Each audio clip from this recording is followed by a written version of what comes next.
রহিম বিএনপির প্রতিষ্ঠাকালীন চেয়ারম্যান,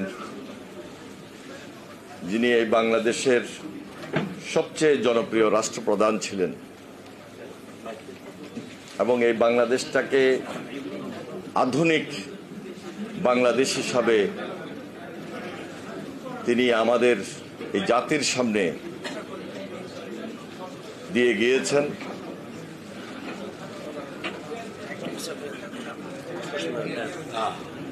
বহুদলীয় গণতন্ত্রের প্রবক্তা,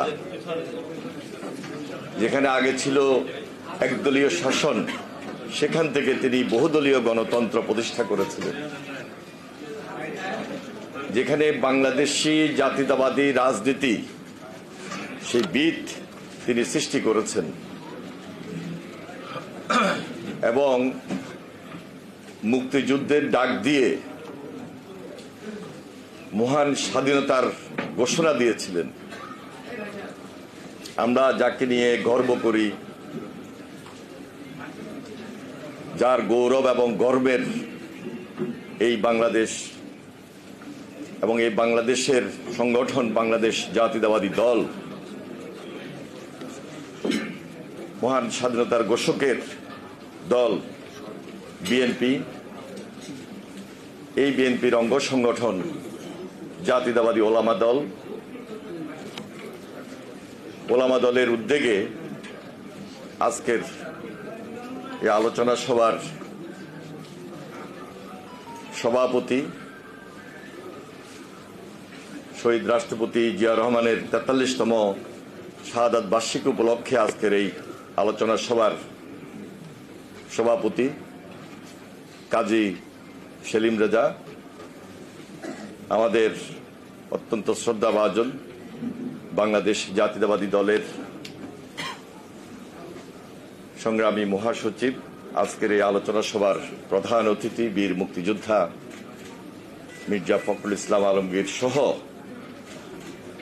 সম্মানিত সিনিয়র নেতৃবৃন্দ, বিজ্ঞ আলোচকবৃন্দ, ইতিমধ্যে অনেকেই বক্তব্য দিয়েছেন এবং কিছুক্ষণের মধ্যে এই সিনিয়র নেতৃবৃন্দ ওনারাও বক্তব্য দিবেন।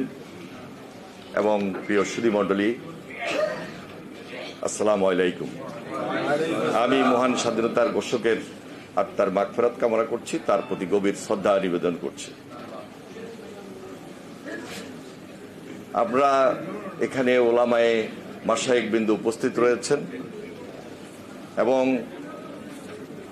এই সমাজে আপনারা অত্যন্ত সম্মানিত ব্যক্তি। আপনাদের নেতৃত্বেই আজকে বাংলাদেশ জাতীয়তাবাদী ওলামা দল চলছে।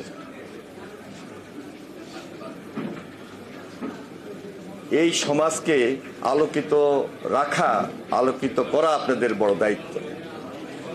কিন্তু একটি ফ্যাসিবাদ সরকার যেখানে ক্ষমতায়, একটি কর্তৃত্ববাদী সরকার যেখানে ক্ষমতায়, একটি আধিপত্যবাদী শক্তি দেশকে, দেশের মানুষকে জিম্মি করে যেখানে ক্ষমতাকে দখল করে আছে, সেই সমাজ আজকে অন্ধকারে নিমজ্জিত। এই সমাজকে তারা নষ্ট করে ফেলেছে, এই সমাজকে তারা দুর্গন্ধে একটা ডাস্টবিনে পরিণত করেছে। এখান থেকে আমাদেরকে মুক্তি পেতে হবে এবং এখান থেকে মুক্তি পেতে হলে আজকে ওলামায়ে কেরামগণ, ওলামা মাশায়েখগণ, আপনারা যারা উপস্থিত হয়েছেন ওলামা দলের নেতৃত্বে, এই সমাজ পরিবর্তনের সবচেয়ে বড় হাতিয়ার হিসাবে আপনারাই পারেন কাজ করতে। এটা আমাদের বিশ্বাস। আজকে ওলামা দলের নতুন কমিটি হয়েছে,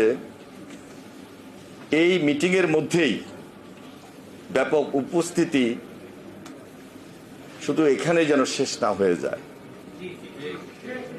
ওলামা দলের নতুন কমিটির মাধ্যমে সারা দেশে সম্মানিত ব্যক্তিদেরকে জাগ্রত করবেন এবং আজকে যেই সমাজটি এই ফ্যাসিবাদী সরকার অন্ধকারে পরিণত করেছে, সেখান থেকে মুক্ত করে আনার জন্য ব্যাপকভাবে আপনাদেরকে কাজ করতে হবে এবং সমাজে একটা জাগরণ সৃষ্টি করতে হবে। শহীদ রাষ্ট্রপতি জিয়া রহমান তিনি ইসলামী উম্মার নেতা ছিলেন।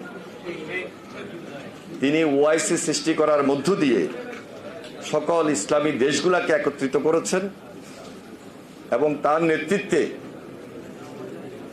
একটি ইসলামী একটি ধর্মীয় মূল্যবোধের যে জাগরণ বাংলাদেশে সৃষ্টি হয়েছে তার নেতৃত্বেই ছিলেন উলামায়ে মাশায়েখবৃন্দ। সুতরাং তার হাতকে যেভাবে সেই সময়ে সম্মানিত ব্যক্তিরা শক্তিশালী করেছিলেন, আজকে দেশনেত্রী বেগম খালেদা জিয়ার হাতকে শক্তিশালী করা এবং ভারপ্রাপ্ত চেয়ারম্যান জনাব তারেক রহমানের হাতকে শক্তিশালী করার মধ্য দিয়ে এই মূল্যবোধকে ধারণ করে সমাজের পরিবর্তন নিয়ে আসাটাই হলো আমাদের মুখ্য টার্গেট এবং মূল উদ্দেশ্য। যদি আমরা সেটা পারি তাহলে বাংলাদেশ আজ লুটেরাদের হাত থেকে রক্ষা পাবে, মাফিয়াদের হাত থেকে রক্ষা পাবে, বেনজিরের হাত থেকে রক্ষা পাবে, আজিজদের হাত থেকে রক্ষা পাবে। আমি আপনাদের সবাইকে ঐক্যবদ্ধ থেকে তারেক রহমানের হাতকে শক্তিশালী করবেন, দেশকে রক্ষা করবেন, সমাজকে রক্ষা করবেন, এই প্রতিশ্রুতি আজকে এই দিনটিতে শহীদ রাষ্ট্রপতি জিয়া রহমানের শাহাদাত বার্ষিকী উপলক্ষে আমরা শপথ নিতে পারি, আমরা শপথ করতে পারি, এই আশাবাদ ব্যক্ত করে আমি আমার বক্তব্য শেষ করছি। খোদা হাফেজ। বাংলাদেশ জিন্দাবাদ, জাতীয়তাবাদী দল জিন্দাবাদ, জাতীয়তাবাদী ওলামা দল জিন্দাবাদ। শহীদ জিয়া অমর হোক, দেশনেত্রী বেগম খালেদা জিয়া জিন্দাবাদ, আগামী রাষ্ট্রনায়ক তারেক রহমান জিন্দাবাদ। আসসালামু আলাইকুম।